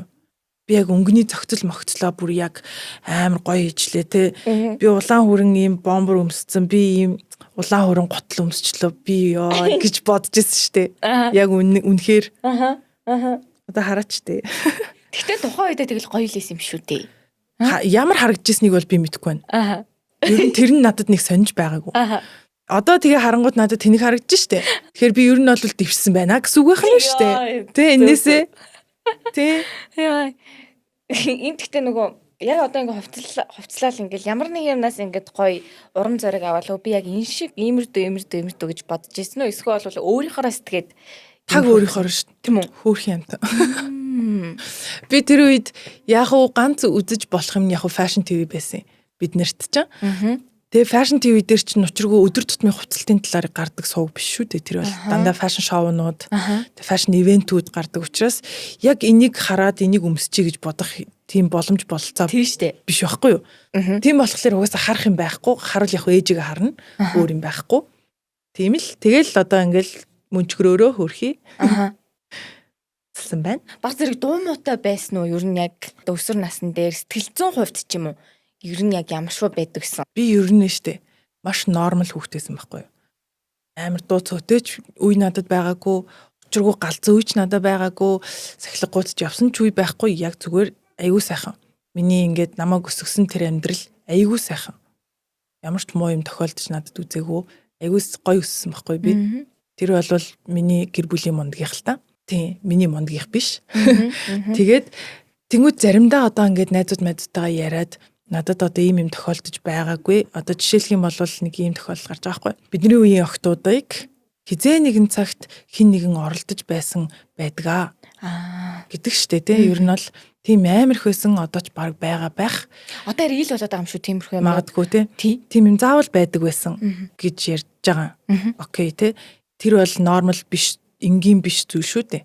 Болохгүй зүйл шүү дээ. А яг хүн болгонд шахуу тохиолдоод байгаа учраас сүултээ яг энгийн ч юм шиг болцсон. Тэгэнгүүт надад тийм юм тохиолдож байгаагүй гингүүт манай найз ингээ гайхаад тийм үү чи зүгээр өөрөө мартчихад байгаа юм болов. Ямар сони. Үгүй баха гэдэг тиймэрхүү байдлаар хүлээж авахт нь би ингээ гайхаад би нормал биш юм уу? Энэ нормал биш юм. Би баг оролдуулах хэрэгтэй байсан ч юм уу? За арайч тэгж бодох нь чашаа. Ер нь нэг тиймэрхүү тэр хүний буруу бол биш. Миний ч буруу бас биш те. Тэнгүүд ярихгүй шүү. Бидний нэг юм нормал гэж бодох юмнууд заримдаа жоохон сонирн болоод байна. Тэ би бол амар нормал эв энгийн амьдралаар өссөн одоо хүүхэд нас маань тэгж өссөн шүү дээ. Би энийг бол энгийн байх ёстой юмнууд байсан, байх ёсгүй юмнууд байгаагүй баггүй юу? Энэ бол энгийн зүйл шүү дээ. Тийм л байх ёстой. А тэнгүүд зарим хүний хувьд би бүр хитрхи жаргалтай өссөн хүн шиг харагдана. Тэ оо чи өстө ийм юм ингэж зовоог юм уу, тэг зовоог юм чи ингээг юм уу, тэгээг юм уу. Тэнгүүд би тэрэн дээр заримдаа жоохон гайхдаг байсан. Миний өссөн нь би хитрхи амар би баг баяа л хөвгтөн болов энэ гэж бодохоор ч юм уу те. Тэгж нэг хэсэг нэг юм 19 20 ч юм байхдаа тэгж боддог гэсэн. Ямар сони хүн болгонд ийм тохиолдсон байд юм уу гэж бодож исэн. Гэтэл зүгээр миний хүүхэд нас бол энгийн гэдэг үгний тодорхойлолтохгүй. Зүр яг ямар байх хэвээр яг тийм байсан. Энийг яг энгийн гэж хүлээж авах болцсон. Амар гонхтой. Одоо таны ингээ яаж ингээ 10 жилдээ тийм байсан бэ гэд ингээ хоёлаа ингээ яриад явж исэн чинь өөрөө тэр ингээ эргэн тойрныхоо ингээ нөлөөлж исэн ч гэсэндээ хамгаалтанд байсан шалтгаан нь гэр бүл. Хүүхдийн сайн сайхны төлөө гэж байгаа бол яг ийм зөв шаардлага тавиад хамгаалж чадах юм бол эцсүүлд нь тэ ингээд ядаж юм сэтгэл зүрхэндээ юм шарахгүй тэ эрүүл хүн болно. Тэгэнгүүт ядчил ингээл эцэг эхийнхээ үгэнд бас ингээ орох хэвээр ямар юм ач холбогдолтой тэгээд ингээд дараа нь ингээ харахад нийгэм өөрөө ингээ өөрчлөгдөх хэрээр юу зөв юу буруу вэ гэдгийг ингээ харах амар боломжтой болж ирэх юм шиг санагдчихээн тий. Тухайн үедээ найзууд юм аа л зөв гэж ингээ бодно шүү дээ. Тэмстэй. Эцэг эхийнхээ ингээл үгийг сонсохоос илүү найзуудын маань зөв штэ би хиймээр байна гээл те тэр пивнээс ууж үзмээр байна гээл ингээл ярьжсэн л хүмүүсээ одоо өөрсдөө битээ те тэнгууд одоо ингээ эцэг эхийн үг ингээ тухайн мөчтэй сонсоход одоо би ч гэсэн ингээ бодохоор хэцүү ч гэсэндээ тэр бол хамгийн зөв зүйл. Ээжийн үгнээс гарсан хүн ер нь өдөлдөг шүү. Үннээсээ нэрээ ээж үгүй гэвэл тэр үгүй л байдаг. Нэрээ ээж наачид дэмий гэвэл тэр үнэхээр дэмий л байдаг. Дандаа л. Тэгээ одоо би боддог байхгүй. Бидний ингээ өсвөр насны иймэрхүү болоод хараа хяналт ингээл хэцүү болгонгод одоо бол би ингээ өөр хүүхдтэй болгонгод өсвөр насны хүүхдээ би яаж хүмүүжлэхээ боддөө шүү дээ. Яг тэгэхээр одоо ингээ эргэн тойрныхаа амин нөлөөлөх гэдэг байгаа байхгүй. Яг тий нөлөөлж болохыг нь мэдж байгаа. Гэхдээ нөлөөлүүлэхгүй хүн үүсгэж болохыг бас мэдээд байгаа байхгүй. Ер нь амар сонирхолтой юм ингээд ярих тусам ингээ мэдэж авд юм байна. Өмнөөс одоо ингээ тэмүүлэгтэй ч гэсэн ингээ ярингууд бас яг тэр амьдрал ингээд эцэг их юм хамгаалт толцсон. Тийм байх ёстой юм чинь. Харин тийм юм байна. Ойлоо. Сүүлийн үед одоо ингээ нийгэм ингээ өөрчлөгдөнгөд бид хүүхдүүд илүү ингээ хайрлаа ингэж явж штэ. Тэнгүүд бас зарим талаараа зарим хүүхдүүд айгүй сайн боловсрож явж байгаа гэсэндээ зарим нь одоо жишээлбэл бүр илүү одоо нөгөө тийм зүр цэцгүн дээрээд штэ хайр даахгүй гэл яадаг гэдэг хэтрүүлэгтэй болоод тийм. Одоо бидэд хайрлаад байхад бас ягаад зарим хүүхдүүд маань ингээд байгаа юм болдоо гэж сайн бодохоор хайр нь буруу гэж бас болох юм. Бас тийм ээ те. Би энэ хорвогийн хамгийн хэцүү зүйлийг хүүхд хүмүүжүүлэх гэж боддог. Өвөө эмээ аав ээжээсээ хард суралцж байна. Өвөө эмээ яасан айх тэр юм би. Манай өвөө эмээ хоёр гоц хүмүүс. Амьдралаар нь хэр ирдэг гэсэн. Ингэж би тэгжээсэн гэд. Ярина. Тэгээд манай би тэгтээ ингэж амар яаж байгаа флекс жамп шүү зэ. Манай өвөө яг үннээсээ толгойн гоц хүн байсан байхгүй юу? За. Тэгээ одоо 3 жилийн өмнө нас барсан. Яг үнэхээр амар толгойтой хүн. Манай эмээ бас амар толгойтой. Гэхдээ асар яг эмэгтэй хүнийхээ хувьд асар ухаантай эмэгтэй хүн. Хатаа ухаан гэдэг шиг те. Галзуу. Чинь яг одоо нэг үйлдэл нь ч юм уу те. Одоо тэр үгнүүд ч юм уу хүнийг хайрлаж байгаа энэ төр байна л та. За. Одоо ингээл хүүхдээ хайрлаж байгаа нь хизээч хэтрүүлээгүй. Гэхдээ ерөөсө багдуулаагүй. Тэнд ямар нэг илүүд одоо юуч байгаагүй. Тэгээд намайг бас толгойн ирүүл хүн болгож өсгөхөд амар чухал тийм суурийг тавьж өгч байгаа байхгүй. Манай эмээгийн надад тод үлдсэн юм гэх юм бол манай эмээ надад эрэгтэй хүнтэй яаж харьцахыг маш тодор, маш ойлгомжтойгоор маш зөвөр үзүүлдэг байсан. Тэр маш чухал. Магадгүй манай дүүд бас эмэгтэй хүнтэй яаж харьцахыг үзүүлсэн баг. Тэр нь яадаг вэ гэхээр эрэгтэй хүмүүс одоо манай эмээ өвөөтэй маань манай аавтай харьцаж байгаа, манай эрэгтэй дүүтэй харьцаж байгаа харилцаанаас би одоо харж штэ. Эрэгтэй хүнийг ингэж хүндэлнэ. Буцаагаад эрэгтэй хүн чамтай ингэж ингэх ёстой гэдэг юмыг надад хэлэхгүй шүү дээ. Ингийн шүү гэж хэлэхгүй мэдээж харуулна. Үлгэрлэж штэ. Өөрөө тэр хүмүүс шаардлага тавьж гин те. Буцаагаад тэр хүмүүсийг ямар амар гоё хүндэлж гин. Тэгээд ингэж ярьдаг. Эхнэр нь хүндэлдэг эрэгтэй хүнийг нийгэм хүндэлдэг юм гэж ярина. Энэ ямар амар үг гэж санана яг үнэндээ. Тэгэхээр одоо жишээ нь юу гэдэг чинь би нөхөртэй олох ч юм уу, найз залуутай болоход ч тэр энэ айгүй чухал ахгүй юу? Эрэгтэй хүнтэй яаж харьцах? Эрэгтэй хүүхдэд эмэгтэй хүнтэй яаж харьцах вэ гэдэг амар чухал зүйл. Тэ? Энэ нэг юм хинч надад өгөх боломжгүй боловсрал шүү дээ энэ бол. Тийм шүү дээ. Одоо эмээ юм уу ээжээс өөр хүн. Яг үнэндээ. Тэгээ тэрийг өгч чадсан. Тэгээ би учиргүй өөрийгөө эрэгтэй хүнийг дээдлсэн эцгийн эрэгч ёстой хүн гэж байгаа юм бол биш шүү. Манай эмээж тийм байгаагүй. Яг зүгээр яаж харьцах вэ гэдэг юм байхгүй юу? Бид нэр яг тэ аавтайгаа харьцаж байгаа юм шигээ нөхөртөйгээ харьцаж мэдээж болохгүй. Тэ би чамтай эмэгтэй найзтайгаа харьцаж байгаа шигээ нөхөртөйгээ харьцна гэж байхгүй. Тэр хүнийг яаж хүндлэх ёстой? Буцаагаад би тэр хүндлээ яаж авах вэ? Тэр хүнд ямар шаардлага тавиад буцаагаад би юу өгөх үү гэдэг ч юм уу. Тэр айгу тод үлдсэн. Жишээ нь одоо яг тэр нь яг ямар үйлдэлүүдээр гардаг гэсэн. Одоо ажиглаж байгаа шүү дээ. Нэмээ өвөө нь одоо ерөөсөө маргалддаг байсан гэдгсэн тий. Тийм би л харж байгаагүй. Тийм тэгэнгүүт байсан бэлхүү бодвол. Бас яг хөө тийм л ах л та. Тэгэнгүүт ер нь ингээд яг хүндэлж байгаа байдлыг нь яг яаж олж харж исэн. За одоо нэг иймэрхүү жишээ байгаа хгүй юу. Би гэртээ эмээтэйг хойлохнаа эмхтэй хүмүүс те. Тэнгүүд одоо манай жоохон эрэгтэй дүүгийн хүртэл цамцны зах байна уу, бүс байна уу? Ер нь хувцас хунар дээр хүн суух байтугай би сууна гэж байхгүй, газар тэр байна гэж байхгүй, хувцас эвхээгүй байна гэж байхгүй, хувцсыг угаагаагүй байна гэж байхгүй. Хоол хийгээгүй байна гэж байхгүй. За эрэгт нь цайг нь аяглаад өгнө те. Гих мэтчлэн ийм жижиг сажиг. Одоо өвөөгийнхаа малган дээр тэгнэ гэж байхгүй шүү гэдэг ч юм уу. Маш хүндэтгэлтэй. За би өвөө гингүүт эн чинь миний өвөө учраас би хүндлэх ёстой гэж бодож олно ш. Тэнгүүт манай эрэгтэй дүү хүртэл чи хувцас ангиж тавихгүй өөрт нь тэгж хэлэх ч юм уу. Тэ? Би одоо хүний хувцсан дээгүүр харайж үсэрж одоо тоглож явах юм бол ийм юм байдгүй болохгүй. Энэ бол ингэдэг тэгдэг гэл. Тиймэрхүү зүйлсүүд. Тэнгүүд одоо нэг тиймэрхүү юм байхгүй болсон юм шиг нэг феминизмээс болоод. Энийг би бол байх ёстой зүйл гэж боддог. Гэхдээ яг хуу эрэгтэйчүүдийг дахин шүт гэсэн үг мэдээж биш. Хүндэтгэн гэдэг чинь амар өөр ойлголт шүү дээ. Тэгжээж буцаагаад хүндлүүлэх хэрэгтэй. Тэгээ энэ феминизмын тухай ойлголт бас айгүй ярихтай. Юу гэмд эрэгтэй эмэгтэй хоёр хүний хүйсийн ялгааны талаар ярихлаэр хүмүүс шууд феминизм гэж ойлгоод байна. Энэ ярьж байгаа юм мэдэхгүй байна. Энэ үзэл санаа яг юу юм гэдгийг ерөөсөө мэдэхгүй байна. Тэгээ айгүй яриад байна. Уншиж судлах хэрэгтэй. За боли чи уншмааргүй байж болно, унших албатай биш тэгвэл бити яар. Одоо жишээ нь би ингэдэг байхгүй. Хүмүүс надаас одоо юу гэдэг чи феминист биш юм уу ста нэрэ чи эмэгтэй хүний эрхийн төлөө ингэдэг юм уу гэдэг юм уу. Би бол феминист хүн гэж өөрийгөө яг тодорхойлж чадахгүй байна. Гэхдээ яг үнэхээр би феминистэй гэх юм бол одоо яг энэ хөдөлгөөн чинь ойролцоогоор одоо нэг юм 4 давлгаа гэх юм уу да 4 үе шатаар явлаа штэ. Хамгийн анх гарч ирэхдээ би тэгж хэлдэг байхгүй. Би анхны давлгааны феминист гэж өөрийгөө тодорхойлж чаднаа.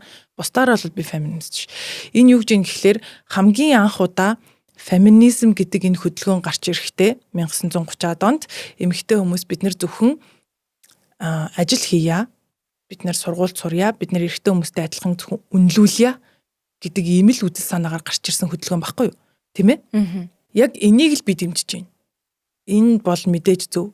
Энэ одоо үнэлэмжэн дээр бол ямар нэг хүйсийн ялгарлал байх ёсгүй. Хүндлэл дээр, үнэлэмжэн дээр сурах суралцаа одоо ажил төрөл, карьер юу эдэнтэй албан тушаал. Ийм юм дээр бол ямар нэг хүс байхсгүй. Бусад бүх юм дээр байдаг байхгүй юу? Эн чинь шинжлэх ухаан шүү дээ. Эн чинь угаасаа төрхтөө эрэгтэй эмэгтэй хоёр хүн шал өөр төрчихсөн. Угаас тийм учраас бүх юм дээр өөр байх нь тодорхой. Тийм болохоор бүх юм дээр ижлэхэн эсвэл бүх юм дээр эмэгтэй хүмүүс илүү гэж бодохоо болно. Ер нь ингээ альва нэг ямар нэг юмд хандахдаа бас тэ ялгаа заагийг илүү сайн ойлгоод харчих юм бол бас нэг арай бидний юмнаас хамгаална тэ. Илүү амархан болгоно юмнуудыг. Тэрнээс одоо нэг феминизм гэдэг нэг үг сонсонгуудаа шууд ойлгохдоо бүх юм дээр эрэгтэй эмэгтэй хүн яг адилхан байх хэрэгтэй гэж битгий бодоорой. Өөр шүү. Тэгээд нөгөө эмээ эрэгтэй хүнд ингээ хүндэтгэлтэй хандахтаа ингэж үлгэрсэн биз дээ. Түнт эргээгээд өвөө нь одоо жишээл эмээг нь яаж одоо ингээд хүндэлдэг байсан ч гэх юм уу. Эсвэл эрэгтэй хүнээс эмэгтэй хүнийг хайрлах ойлголтыг яг яаж ойлгож авч ажиглаж байна. Би тэрийг илүү ааваасаа авсан. Одоо аав намайг хайрладаг нэг тэр хайр байж штэ тий. Би аавынхаа ууралж яхахыг чарж үзээгүй. Хүмүүс манай аавыг амар ааштай л гэдэгтэй. Би бол хизэж харж байгаа хөөх тэрийг нь. Тэгээд тэр манай аавын намайг хайрлаж исэн нэг хайр надад одоо амар том босго болж өгч байгаа. Ямар ч эрэгтэй хүнтэй харьцахад одоо хайр дурлалын асуудал дээр ялангуяа. Би одоо найз залуутай нөхөртэй болоход би эрэгтэй хүнээс юу хүсэх вэ гэдгээ мэдж байгаа байхгүй юу? Мэдж ирж штэ одоо ааваасаа мэдчихсэн ирж штэ. Манай аав намайг ингэж хайрладаг байсан. Ерөнхийдөө тий. Манай аав надтай ингэж харьцдаг байсан. Тэрнээс доогуур харьцаад байх юм бол энэ буруу гэдэг юмтай болчихсон.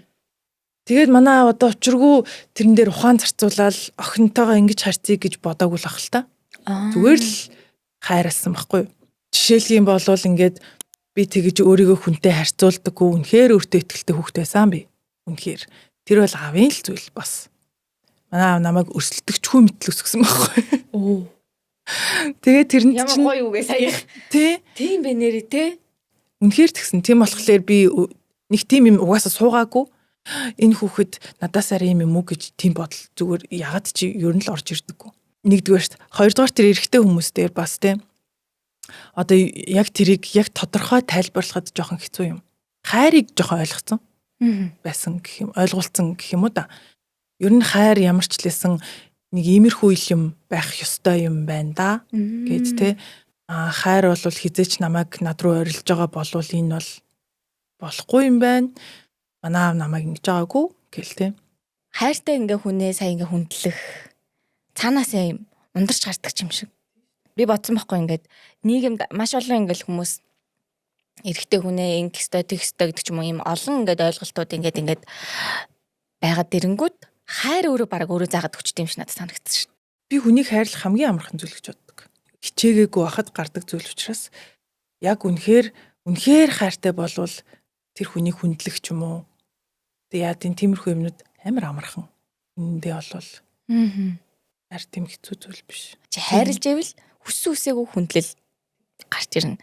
Ямар нэгэн нийгмийн юм садаа усан зарим талаараа тийм ойлголтууд байсан ч гэсэндээ тэрийг ялдаг зүйл бол хайр юм шиг те. Хүн яг одоо түрүүчийн хэлжсэн шиг яг тэр тодорхойлт гэхээсээ илүүтэйгээр тэр мэдрэмж чинь ингээ зааж өгнө гэж байгаа юм шигтэй ингээ төвчихгүй юм чинь тодорхойлох юм бол байхгүй гэж байгаа юм шиг. Хүндлэх ёстой гिचэнгүүт айгүй амар том хүн дутгаар ойлгож болохгүй. Хүндлэх ёстой гингүүд өдөр шөнөгүй тавчгийн барьжгүй гэдэг гэсэн үг мэдээж биш. Энэ бол зүгээр л яриаг нь сонсох ч юм уу. Сонсоод өгөх тий. Үгийн таслахгүй байх. Тэр хүнийхээ дуртай юмнуудыг нь цээжлээд өгчих ч юм уу. Энэ ийм зүйлүүдийг хүндлэх гэдэг аахгүй. Тэрнээс би өөртөө орж ирэхэд нь цай цугаа барьчихсан тавчгийн урд нь ягаал энийг яг хэлж байгаа юм биш шүү. Гэдгийг бас нэг юм хөвшмөл тэгэх ёстой гэж хийж байгаа үйлдэл бас нэг арай өөр тий. Одоо ингээд бусад төрлийн юм нөгөө контентуудад нэг орж байгааг болохоор яг үдэл бодлыг ингээд сайн мэдгүй байгаа цахгүй. Хоёр надаа нэг юм ойлголт нь гэд нэг юм дотоод хүнийг мэдэх юм боломж гарч ирсэн гэх юм уу. Нэг нь болохоор бусадтай өөрийгөө харьцуулах талаар бичсэн байсан. Нөгөө суг муухай гарчлаа гэд нэг юм ойлголт байсан шүү дээ. Суг муухай гарчлаа гэж их бодно. Мессаж хүртэл хийх гээд үзүүлж байсан. Эрүүл биегээ би яагаад тэгжсэн болоо гэд тэгжсэн шүү дээ. Энэ яг хизэнээс юу нь яг ийм бодсон. Тэр бол яг хүнтэй харьцуулдагтай бол биш шүү. Тэр бол миний гоо зүйн нэг тийм юм баггүй. Дандаа гоё харагдах ёстой ч юм уу. Одоо би ингээд өөрөөдөө дандаа таалагдах ёстой гэж боддог бодлоо хитийдүүлсэн байсан байхгүй. Өөртөө таалагдах хэрэгтэй гэдэг чинь өөртөө л таалагдах хэрэгтэй байхгүй юу? Зүгээр байж байгаа нь. Гэтэл би ингээд миний зураг маань харахад гоё харагдах хэрэгтэй гэдгийг ч юм уу арай жоохон хэтрүүлж ойлгоцсон байсан. За хэтрүүлчихээр одоо жишээ нь яасан гэсэн. Одоо жишээ нь би ингээд зураг харангуут миний нүдээр бүх юм төгс харагдах хэрэгтэй. Үндэ тийм биш шүү дээ тий. Тэгээд бие харангуут байвал би тэрийг өөртөө таалагддаг болох чи. Тиймэрхүү байдлаар байдаг байсан. Ер нь яг хүн ингээд өөрийгөө сайжруулад явах хэрэгтэй үргэлжтэй ингээд чам таалагдахгүй юм байвал яг засч янзлаад явж болно. Тэгтээ зарим юм дээр одоо жишээ нь тэр суг. Энэ бол зүгээр төрсэн юм шүү дээ. Би бол тэрийг өөрөө янз бүрийн юм хийж байгаа тийм болгоогүй. Энэ бол хэвийн хүмүүст байдаг зүйл. Тэ? Гэтэл би байдаггүй юм шиг барбиных шиг болох гэж үзэх амар тэнэг зүйл байхгүй юу? За гэтэл би тэрийг яг тэгж бодож байгаа ч гэсэндээ за гоё харагдчих гингүүтээ одоо яадаг ч юм мэдгүй янзлаад ч юм уу эсвэл тэрийг кроплот ч юм уу хийлээ. Тэнгүү тэрийг харж байгаа жоохон хүүхдүүд мэдгүй 20-той 19-тай 18-тай хүүхдүүд хараад хүний суг юм гоё идэх юм биш гэж бодох үедээ гэдгээс амар айсан байхгүй. Үгүй шүү тий. Тийм байдаггүй. Ер нь бол чамд байгаа бүх зүйл яг энгийн хүнд байдаг л зүйл. Яг эмгтээчүүд ч юм уу ялангуяа бас өөрсдөндөө аягүй итгэж боддог гэсэн ч магадгүй л юм тий. Би бас л ингээл тариадсаа ингээл батхтай байвал энэ батгаа ингээ арилгах чиг гээл тий. Ягд ч юм тэгстэй юм шиг. Энэ маань надад онцгой харагдаад байна. Гэтэ тэр онцгой харагдаад байгаа юмыг би яг юутай харьцуулж бас бодоод байна гэдэг чинь бас амар сонь тий. Муухай харагдаж байгаа юмыг ямар нэг юмтай харьцуулагдаад чанд муухай харагдчихвэл тэр бол худлаа бодол. Ямар нэг юмтай харьцуулагдаагүй зүгээр л чамд онцгүй харагдчихвэл сонсогдчихвэл мэдрэгдчихвэл тэр жинхнээсээ онцгүй байна л гэсэн үг. Ер нь харьцуулалтын дээрээс маш их юм гажууддаг. Амар их юм. Ер нь их юм. Ямар нэг юмыг харьцуулаад ирэхлээр л ингээ мөн чанар нь хэлбигээл ингээд алдагдаал 10 жилийн дүн дээр ч гэсэн яг үнэндээ би яг үнэндээ авах ёстой хүүхэд биш ч юм билүү тэр өдрийн азар би явчихж байгаа ч юм билүү. Тэгэж одоо ингэж тэр чинь бас нэг юм харьцуулалтын юм яваад байна шүү дээ дүн мөн гэдэг бол. За яг хуу тэрийг ч буруу гэж хэлж байгаа юм биш. Ерөнхийдөө бол харьцуулалтын дундаас үргэлж ямар нэг юм гажуудж яадаг учраас харьцуулалтын дундаас гарч ирж байгаа тэр үр дүн, тэр бодол, тэр дүгнэлтүүд ерөнхийдөө жоохон худлаах боломжтой. Сайн нөгөө гажуудах гэдгсэн шүү дээ. Тэнгүүд магадгүй тухайн хүн өөрийнхөө гэрэлтэх боломжийг харьцуулалтаараа хин нэгэнтэй адилхан болох гэдэг бас магадгүй тэгэнгүүт тэрийг хүлээж авч байгаа хүн магадгүй хин нэгэн шиг байх гэж хичээж ирэх сэтгэл зүйтэй бас өсч бас болох юм байна тийм ч учраас тэгэл би одоо сайн харагдах хэрэгтэй гэл тий. Тэнгүүд огт харьцуулагдаагүй бодлууд бол үнэн байх боломжтой. Чиний гоо зүй дээр тулгуурсан боломж байх боломжтой. Тэгээд дараа нь болохоор өөрийгөө хүлээн зөвшөөрөх тэгээд төгс харагдах гэж хичээхэ байсан гэдэг бас нэг юм ойлголт байсан гэж байлгах байхгүй. Тэгэнгүүт тэр нь болохоор 30 жил амьдрахтаа нэг зүйлийг маш сайн ойлгосон байдаг юм. Чи өөрийгөө яаж харна, юу гэж бодно, хүмүүс чамайг яг л тэгж харж хандаж харьцдаг юм шүү. Өөрийгөө бусдад буу харьцуулаарай. Би өмнө төгс харагдах гэж их хичээдэг байсан. Тэгээд яг энэ дээр болохоор хүмүүс чамайг чи өөрийгөө юу гэж харна, бусад хүмүүс ч гэсэндээ яг тэгж харж хандаж харьцна гэж байгаа байхгүй. Яг тэгж харьцуулчихсан ч юм уу те яг тэр энэ тохиолдлыг яг өөрөө бас мэдэрчээсэн үе бас байсан уу? Байнга штэ. Ер нь бүх харилцаан дээр хил хязгаар тогтоодог. Өөрийн мэдлгүйгээр ч байна, өөрийн мэдлэлтэйгээр ч байна те. Тэгэнгүүт би энэ хүнийг надтай тэгж харьцаасаа гэж хүсэж байгаа хил хязгаараа би өөрөө тогтоох хэрэгтэй болно штэ. Тиймэрхүү юмнуудаа бол амар тодорхой өгж явдаг гэж би өөрийгөө боддог байхгүй. Тийм болохоор хэн ч хамаагүй ирж над дээр ямар нэг юм ярих тэрнээс би өөрийгөө сэргийлж чаддаг гэж би боддог өөрийгөө. За. Тэрний сул тал нь гэхүү юу гэхүү хүмүүс одоо намайг жоохон муухай аштай ч юм уу очоод шууд юм ярих боломжгүй ч юм уу найзалмааргүй ч юм уу тэгж хардаг. Энийг бол тэр риск нь байна л да одоо би өөрийгөө хүмүүст ойлгуулсныхаа төлөө авч байгаа тэр зүйл гэх юм уу да. Би айгүй тодорхой баймаар байгаа тий. Чам чи одоо чи бит хоёр ийм харилцаатай байя гэдгийг аягүй тодорхой үзүүлж байгаа. Тэр нь гэхдээ надад зүгээр байдаг байхгүй бас. Хүмүүс намайг над дээр ирээж үу чамаагүй хизээ чамаагүй ярьж чаддаг байгаасаа гэж би бол хүсдэггүй. Тэнгүүт хүмүүс намайг ингээл аягүй цөөхөн найзтай болонгот ч юм уу угаасаа муухайстай гэдэг байхгүй. Надад цөөхөн найзтай байх аим гоё гэдэгхгүй юу? Уулна. Тэгээд тиймэрхүү зүйлүүд дээр одоо яг би муухай ааштай юм шиг би муухай ааштай ч гэж магадгүй л дээ би мэдгүй байна. Юм шигээр хүмүүст харагдан байж би өөрийнхөө хүслийг авч байгаа гэсэн үс юм аа. Ойлголоо. Баярлалаа. Тийм ээ тий. Нийтэд ингээ ил ажил ингээ хийхээр хүмүүсийн ойлгодог хамгийн буруу ойлголтууд юу гэдгийг ч гэх юм уу тий. Тийм байдгүй. Хинхтэй л нэг тиймэрхүү л эд юм дөө. Аа жоох хааштай мааштай. Яг тэгж хараад. Тэр нь надад зүгээр л эдэг л та. Гэхдээ ер нь штэ хүн болгон одоо ингээл олонний танил болохыг хүсээд байна. Яа тийм инфлюенсер жүжигчин гоё хүн болохыг хүсэж чинь тэрний артлын тэр юмыг нь даах хэрэгтэй. Хүмүүс чамайг алхам тутамч буруугаар ойлгоно гэдгийг угаасаа ухамсарлах хэрэгтэй. Үлийн зөвшөөрөхөр хэрэгтэй болж байна. Тийм тэг зүгээр штэ. Намайг хүмүүс би амар хайсан тулах шиг хүн байсан чинь хүмүүс намайг муухай ааштай гэдэг л үгүй би тийм биш гэл өөрийгөө батлах гад халбгүй. Хэрэггүй. Би одоо яхаа өөрийгөө амар од мод гэж байгаа юм биш л дээ.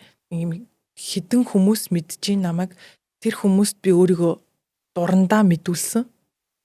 Тийм учраас намайг тэр хүмүүс харж байгаа дүгнэх хэрэг тэр хүмүүсийнх байхгүй юу? Яг улаан цай миний хийгээгүй юм хийцэн гэдээвэл мэдээж хэрэг хэцүүлдэг тий. Тэрнээс бусдаар тэр хүмүүсийн дүгнэлтэн дээр би хүн болгон дээр очиж хэлж чадахгүйгаас хойш нэг ач холбогдол өгөж өөрийгөө зовоогод яах нь тий. Бүр хамгийн ихэнд хайр гэдгийг үнэн байх нь хамгийн зөв гэсэн шүү дээ. Би бас хамгийн түрүүнчээс асууя гэж бодсон л доо. Гэхдээ одоо асуучаа. Үнэн гэдгийг гэхдээ яг юу гэж хардаг вэ? Би үнэн хүнд аягүй дуртай заяа. Ингэж эхлүүлье. Тэр нь ямар хүн бэ гэхлээр найзлахад ч тэр ажиллахад ч тэр ер нь бүх юм дээр. Одоо ингээд жишээлх юм болвол яг юу бодож байгаа нь тодорхой, юу яамаар байгаа нь тодорхой. Тэ? Миний таалагдахгүй байгаа юмыг тэр хүн технэр илэрхийлж чаддаг ч юм уу. Одоо нэг тийм жүжиггүй хүмүүс байдаг шүү. Баггүй гэлэрдэг шүү. Тий. Тэглээгээд учир зүггүй би шудраг гээл хүн болгонд очиод тэнх юм яриадаг гэсэн үг биш мэдээж. Зүгээр л худлаа байдаггүй. Тий. Нэг юм үнэн надад таалагдах гад эсвэл өөрт нэг хүнд таалагдах гад ямар нэг юм хийдэггүй. Гадаад төрхөндөө хит их анхаарал хандуулдаггүй. Тийм хүмүүс дуртай. Бас одоо танд бас нэг тийм үе байсан уу? Би бас өөрийгөө тэгж ажигласан байхгүй юу дээр ингэ. 10 жилдээ бол би айгүй их гадаад төрхөндөө ичдэг юм уу? Яг их сургууль байх үедээ айгүй их анхаардаг гэсэн юм лээ. Дотгошоогоо ерөөс өнгөхгүй шүү дээ. Яагаад би тэгж бодсон бэ гингүүт өсвөр насндаа болохоро миний нүүрэн дээр амар хэм гардаг байсан. Тэгээ тэрнээсээ болоод би гадаад төрхөндөө айгүй их анхаардаг болсон нэг тийм үе юм байна гэж анзаараад оюутан байхдаа би яагаад одоо гадаад төрхөндөө тэгж их анхаарал хандуулдаг байсан бол гэж бодсон чинь бусдад таалагдах гэж амар хичээсэн.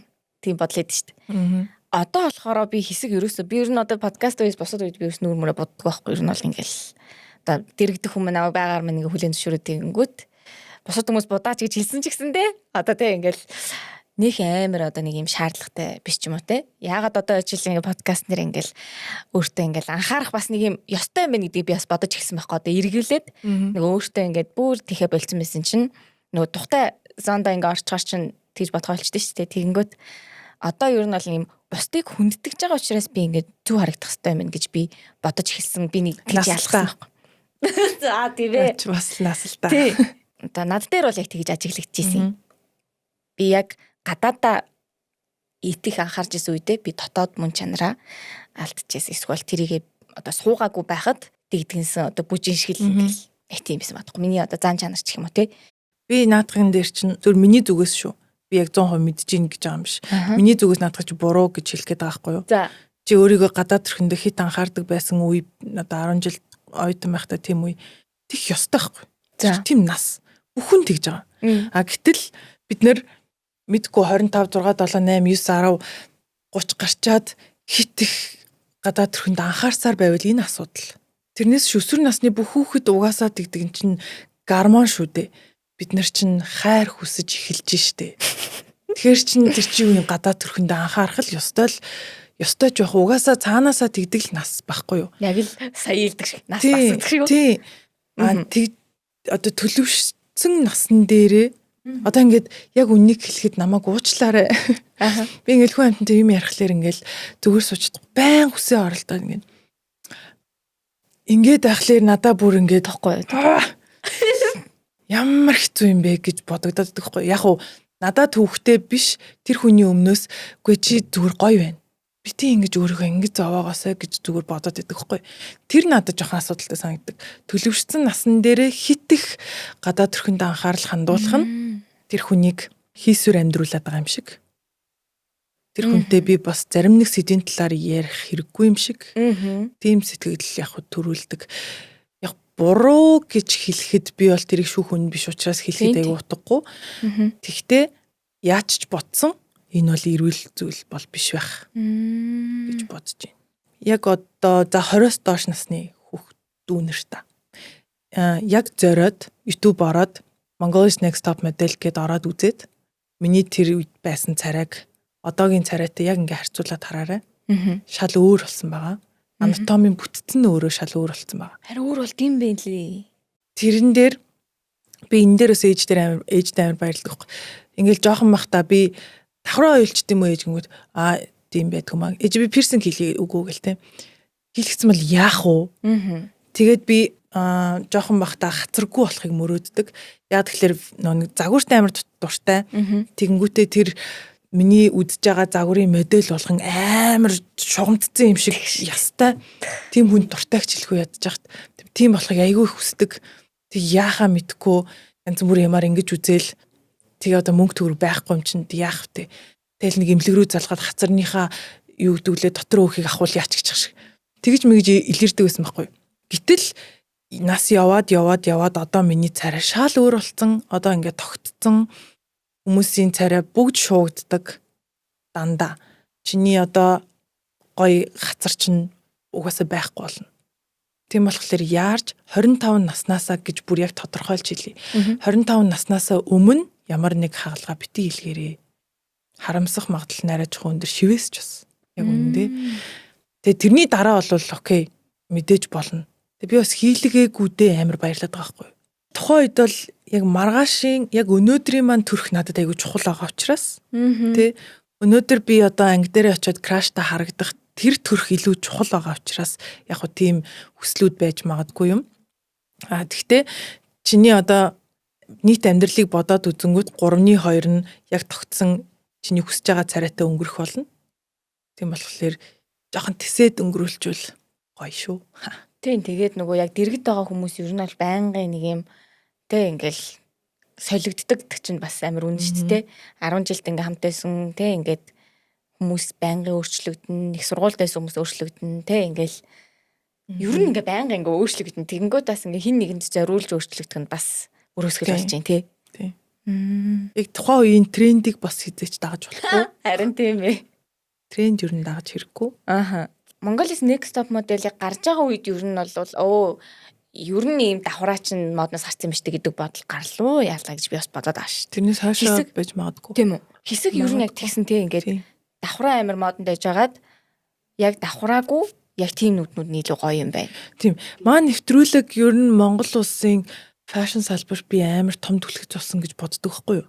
Тэр нь бас л миний мундгийнх биш шүү. Өөрийгөө ярьж байгаа юм шиг. Яагаад гэхлээр тэрэн дээр монголчууд үзэж байгаа хүмүүс нь ч тэрийг загварыг хийж байгаа хүмүүс нь ч тэр айгүй их өөрчлөлтийг харж одоо өөрчлөлт биш. Дэлхийн имийг харж чадсан.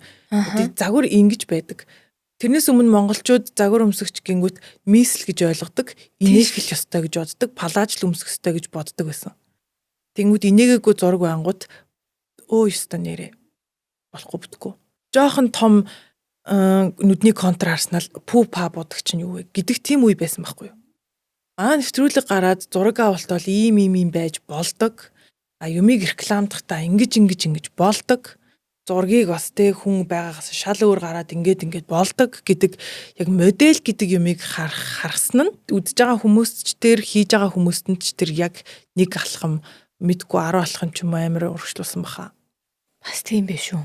Манай продюсер Содогч маань Гайхалтай. Тэр яалч аргагүй нөгөө модельүүдийн одоо ингээл та хэд хийж байгаа нөгөө хөдөлгөөн те нөгөө чөлөөтэй сэтгэж байгааг нь харангуут. Тийм. Тэр бүтээгдэхүүн тэгж бас сонирхолтойгоор илэрхийлдэг мисээс өөр гэдгийг ойлгож байгаа. Тэр амар чухалхгүй. Тийм шүү дээ. Тэр бидний байхгүй хүн болвол мэдхгүй шүү дээ. Тэггүй л дээ. Тий. Тэгэнгүүт нэр бас тийм биш үү? Бас айгүй сонирхолтой үнцэг байна. Анзаарч байгаагүй минь их тэрийг нь. Өмнө нь бол бүгд мисл байсан л да ер нь.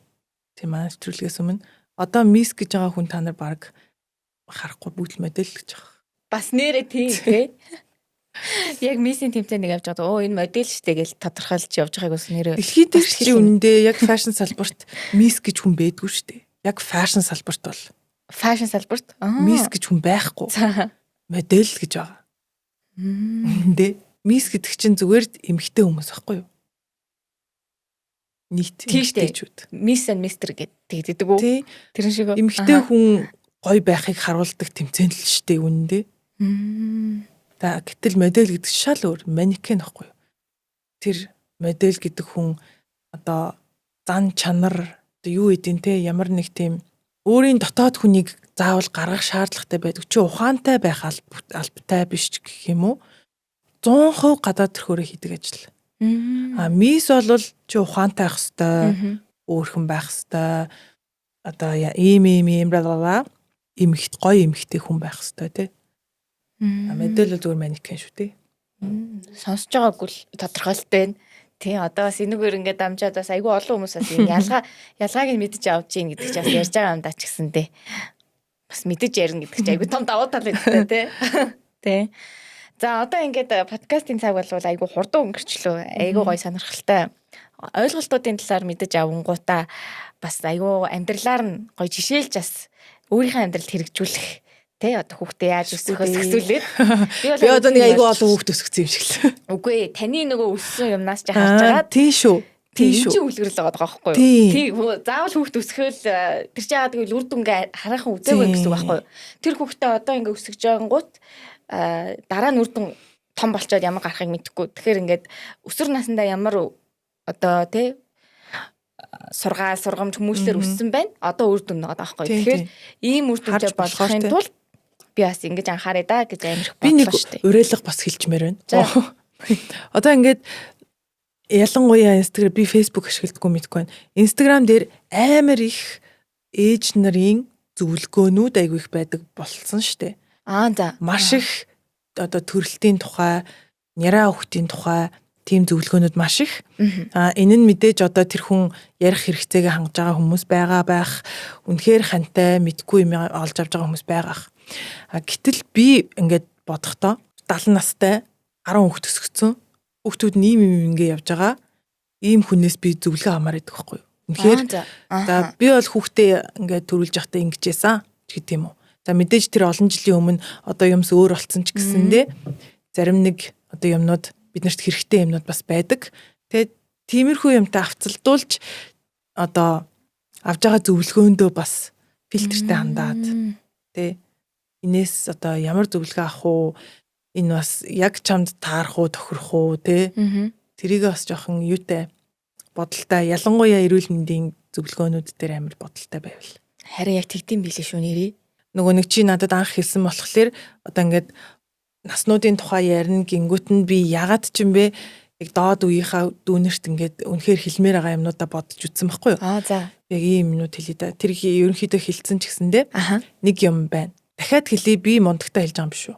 Одоо ингээд монгол хүмүүс амар их монгол хэл хэрэггүй, монгол хэлээр одоо ярих шаардлагагүй, бичих шаардлагагүй, хүүхдүүдэд англиар хэлд оруулах нь айгүй ирээдүйд ашигтай гэдэг юм уу? Нэг тиймэрхүү үзлүүд айгүй их явж байгаа. Тэгээ энэ магадгүй тийм байх. Гэхдээ нэг юмыг бодож үзэх хэрэгтэй. Энэ бол үнцэрхэг үзэл биш ээ. Хүүхэд одоо монгол улсад амьдарч байгаа хүүхэд монголоор ярих нь өсөж байгаа насандаа одоо толгойн ирэхгүй байхгүй юу? Тэр газрынхаа хэлээр ярих нь. Одоо жишээлх юм бол чи өсөхдөө гадаа гараад ангийнхаа хүүхдүүдтэй монголоор яриад гэртээ англиар ээж автагаа ярьдаг. Тэнгүүт аль хэлийг нь хамттан сураад явхлаэр чи нэг хэлийг сурснаас арай удаан сурна шүү дээ мэдээж яач утсан. Тэнгүүт яг өөрийгөө илэрхийлж сурж байгаа дөнгөж хэлд орж байгаа тэр насандаа хоёр хэлний дунд confused болчихлоор өөрийгөө илэрхийлэх чадвар нь амар буурна. Тэгдэг. Тэр бол үндэсний хилэндээ биш байхгүй юу?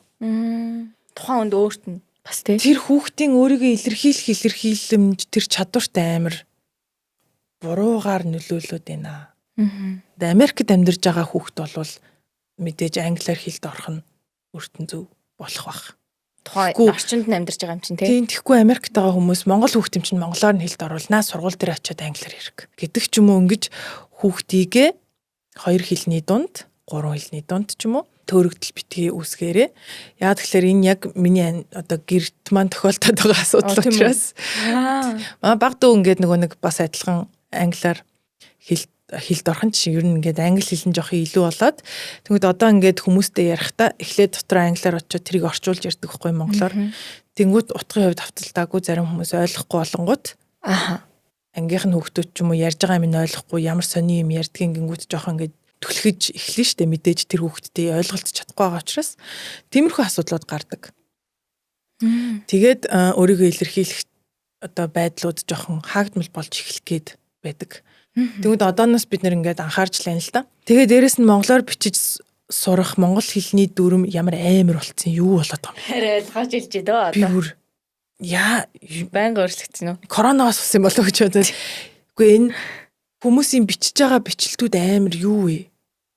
Яагаад 5 дугаар ангийн хүүхд одоо болтол нэг өгүүлбэрт нэг ширхэгч бичиж чадахгүй байгаа надад бүр амар санагдаад байгаа байхгүй юу? За тийм судалгаа гарлаа л да. Тэгээд энэ бас айгүй чухал. Энэ бичгийн эрдэм гэдэг айгүй чухал. Хүүхд чинь үргэлж ярихгүй яг үнэндээ. Одоо ингээд имэйл маш их юм хөгжсөн алтан бичих одоо юу гэдгийг бичгээр өөрийгөө илэрхийлэх асар их юмнууд гарна. Тэгэл айгүй гой мундаг яриад амар боловсралтай хүн бичээд өгсөн чинь шал тэнэг хүн байвал яах юм бэ? Тэ? Тэгэхээр энэ бол дахиад хэлний үндэсний үзэл биш. Энэ монгол гээд ингээд өгөх гээд байгаа юм бол биш юм аа. Зүгээр яг монгол хэлээр нь хүүхдээ ягаарай. Нэг бол яг зөвхөн англи хэлээр нь ч юм уу те. Энэ бол одоо судалгаанууд уншиж үзэх хэрэгтэй. Хүүхдийн тарих яг хэлд орж явах үедээ яаж хөгждөг вэ? Тэнгүүд тэр аялгын хувьд ингээд бас төөрөгдөл үсээд эхэлдэг байхгүй. Энэ бол бас ингээд судлагдчихсан зүйл. Би ингээд ярьж байгаа бас юм биш. Тийм болохоор ер нь бол хүүхдийн өөрийгөө илэрхийлэх чадамжинд энэ бол маш чухал зүйл юм шүү. Одоо яалчрахгүй нөгөө багтаа хэлтэй англи хэлээр ингээ өссөн ч гэдэг юм уу. Одоо нөгөө өмнө нь болохоор бага байсан учраас магадгүй үр дүн ажиглахдаггүй байсан байж магадгүй байх те. Саяын миний сонсдгод бол надад бол арай өөр аргумент шиг санаж байгаа. Бас нэр ийм үнцэг байд юм бах та гэд. Яа тэгэхээр одоо эдгээр чинь нөгөө нийгмийн харилцаанд ингээ ороод ирэхээр яг тулгарч байгаа тэр асуудлууд нь яг юу вэ гингүүд боддоор тэг ингээ мэдрэгдэж хэлж байна. Одоо мэдэгдэх гэж шүү дээ. Яг тийм байна. Харин тийм байна. Тэгэхээр бас л нөгөө нийгэм хүүхдүүд тий нийгэм өөрчлөгдсөн хэрээр ингээд ойлголтууд өөрчлөгдөж гин бид нэр хов хүмүүс өөрчлөгдөж гин ажиглалт жоо өндөр байхгүй болохгүй болоод тийм болж байна те. За маш их баярлалаа.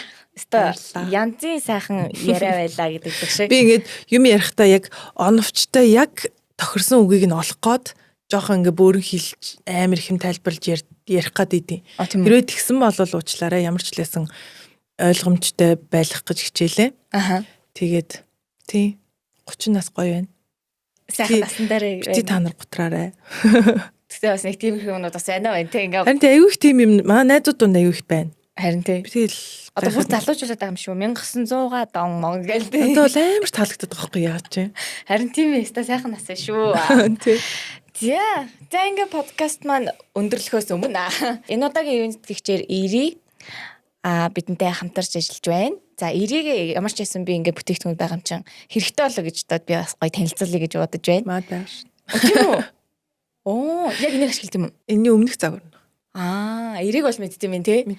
Тэгээ энэ болохоораас яг нөгөө 3 дахь загвар нь. Тэг яг яалч ярихгүй бас л нөгөө сүүлийн үед бас нэг судалгаагаар Монгол залуучууднаас өөртөө нөгөө нэг жоохон Монгол өв соёл гэдэг энэ соёлоос авч үлдэхийг айгүй сонирхож одоо айгүй хүсэж ирмэлзэж эхэлж байгаа гэдэг нэг тийм судалгаанууд байгаа. Тэгээ түүн дээр үндэслээд ер нь яг Монгол залуучууд өөртөө уртлын нархмал яг Монгол үлзийхээ угуулц засагсүүлээд тэгээд надаа бас урайн аягүй таалагддаг авдар дүрэн цэвэр агаар гэдэг яг 3 дахь загвараас ихсүүлээ тийм урайтай хийж амлаа. Тэгээд яг энэ нөгөө фильтр нь бол яалч аргагүй нөгөө Монгол хоньны нос гэдэг учраас байгаль ч гэсэндээ ээлтэй гэдэг утгаараа аюу гоё юм инновацлог юм бүтээгдэхүүн гаргаж ирж байгаа юм лээ.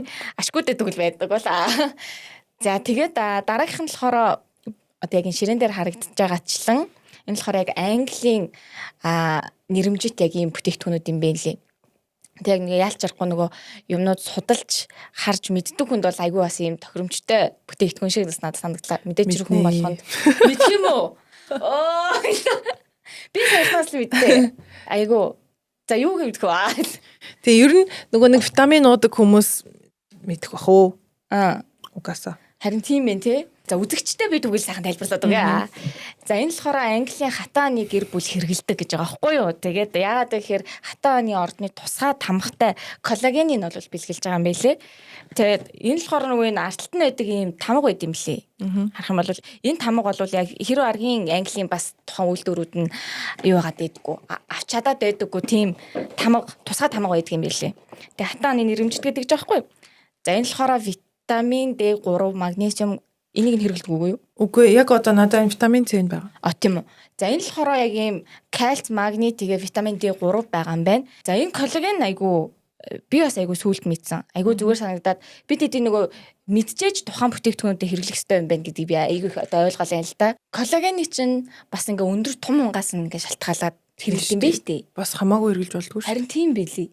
Тэнгүүд бас коллагены чинь дангаар нь биш яг энэ одоо хэрэгтэй витаминуудтай ингээ хамтдан хэрэглэх хэрэгтэй. Юунаас гаргаж авсан нь бас чухал. Тийм байлий.